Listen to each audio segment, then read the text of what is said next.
Donc, nous sommes dans la première phase qui est la phase du calme apparent. Dans une période calme, seuls les services spécialisés décèlent les signes précurseurs d'un orage et, en général, les signalent aux autorités responsables. Mais l'expérience prouve qu'elles sont rarement écoutées. Cette première phase de la démonstration de la Shoah est aussi la plus dangereuse en termes de liberté publique. Politiquement, elle implique en effet un état de guerre permanente, justifiant l'intervention de l'armée avec un rôle de censeur et de policier dans les affaires civiles. Trinquier précise ainsi cette logique.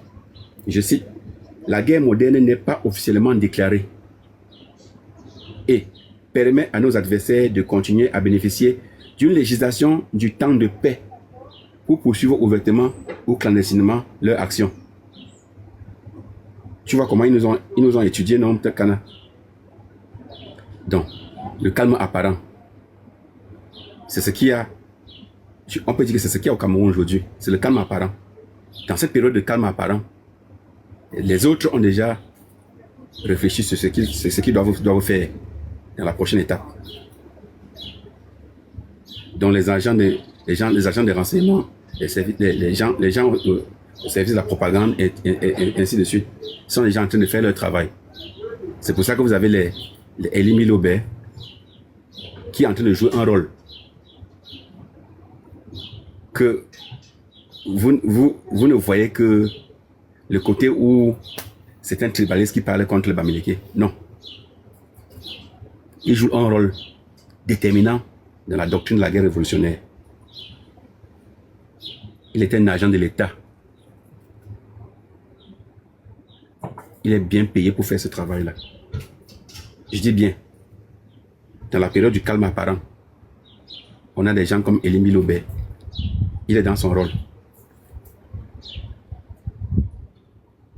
Et tous ceux qui vont vous amener dans ce sens-là. Owonangini, etc. Ça, c'est tout le clan. C'est tout le clan. Ils sont dans leur rôle. Ouais. Les Anuskoro et autres. Mais s'il n'y a pas de guerre déclarée, quels sont ses adversaires? On s'interroge là-dessus. Entre guillemets, des activistes de base. Les activistes de base. C'est ce que répond Trinquier. Collecteur de fonds. Hein? Propagandiste. Là, on s'adresse à nous autres maintenant, Kana. Activistes de base. Nous, collecteurs de fonds. Hein? Les litiges que vous faites en diaspora tout le temps. Propagandiste. Quand on parle de propagande, ce n'est pas seulement le régime qui fait la propagande. Hein. Nous aussi, nous faisons la propagande. Et d'ailleurs, nous devons le faire. Nous devons la faire. Parce que la propagande, la seule façon de contrer la propagande qui est en face, c'est de faire plus de propagande. Donc, quand il n'y a pas de guerre déclarée, comme à l'heure actuelle, quels sont alors les adversaires de Paul Biya, du régime de Yaoundé? C'est nous. C'est ce que répond Trinquier, celui qui a écrit sur la guerre moderne. Il dit que ses adversaires, les adversaires de Paul Biya, c'est des activistes de base. Quand on parle d'activistes de base, on ne parle pas de n'importe qui se lève, il vient aussi sur TikTok. Il faut dire que combattants, non. On parle des gens qui sont concentrés dans ce qu'ils font, qui ne se laissent pas distraire, qui doivent continuer leur combat jusqu'à la fin de leur vie. C'est ça les activistes de base. Pas des activistes qui agissent momentanément. Quand il y a élection présidentielle, par exemple, tout le monde sort avec son téléphone. Combattant, combattant, combattant. Après, quand il y a le calme apparent, tout le monde disparaît. On part chez Waman, on part un peu partout. On attend 2031 pour revenir. Non, c'est pas ça. Trinquer parle des gens comme nous, les activistes de base. C'est nous qui devenons les ennemis de Paul Biya et de son clan en cette période-ci où il y a le calme apparent. Voilà pourquoi je disais à Lovely l'autre jour que quand vous dites que vous en diaspora, vous êtes en sécurité, là, vous savez pas ce que vous dites. Parce que dans la doctrine de la guerre révolutionnaire, ils ont déjà réfléchi sur notre situation depuis longtemps. Ils agissent quand besoin y est. Et les gens disparaissent petit à petit sans que vous ne vous rendiez compte. C'est comme ça. Bien. Donc, on parle d'activistes de base. Donc, entre autres, collecteurs de fonds, propagandistes, comme moi, meneurs de grève, etc., qui constituent généralement le premier échelon de l'organisation Alves. David Galula garde cette idée d'une guerre qui a commencé bien avant que le premier coup de feu n'ait été tiré ou le premier attentat commis. Je veux les guillemets.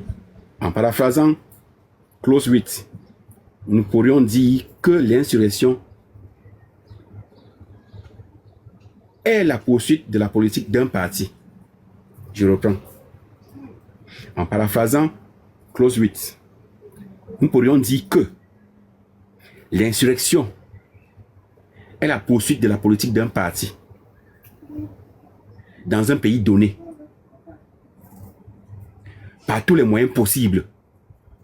Vous voulez que je reprenne ou bien vous avez compris ce que ça veut dire?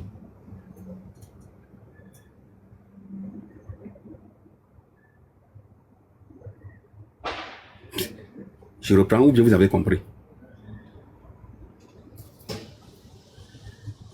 Quand je vais dire, ça va encore vous énerver. Ne vous accrochez pas derrière un slogan qui n'a que pour but la sécurité dans les unes et dans la paix. C'est un slogan qui n'a que pour but la sécurité. Mais si c'est ça même le combat du MRC, je préfère vous le dire en cash que c'est un faux combat. Mais je sais que ce n'est pas ça le combat du MRC en réalité. C'est ce que j'ai l'habitude de vous dire. Que Clause 8 paraphrase ici. Il dit que nous pourrions dire que l'insurrection est la poursuite de la politique d'un parti dans un pays donné par tous les moyens possibles. Quand on dit d'un parti, il ne s'agit pas forcément d'un parti politique. Tout mouvement. Mais dans le cas de nos pays, on n'a pas autre mouvement que les partis politiques pour l'instant. Et ces partis politiques se trouvent dans une situation où ils n'ont pas les armes qu'il faut pour agir. Alors, ils se reposent sur des slogans tels que dans la paix et dans les unes. Parce que quand on a en face de toi, quand on a en face de soi un régime policier contre-subversif, on ne peut que utiliser ce genre de slogan. Par exemple, dans la paix et dans les unes. Comme pour dire, ce que vous préparez là, ça va arriver. Mais quand ça va arriver, ne dites pas que c'est nous qui avons organisé ça. Mais ce qui est sûr, c'est que ça va arriver. Et nous allons tous célébrer ça.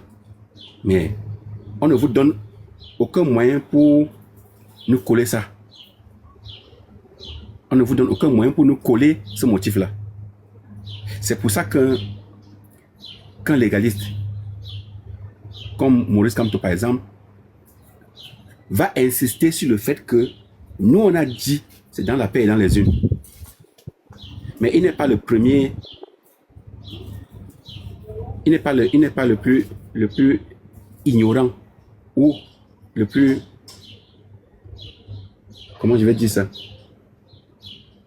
le plus naïf des politiciens africains pour croire qu'il va aller gagner bien dans les unes et on va lui donner les clés de tout dire, que va t'installer.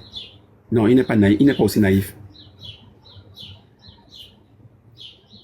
Salut, Princess of Kama.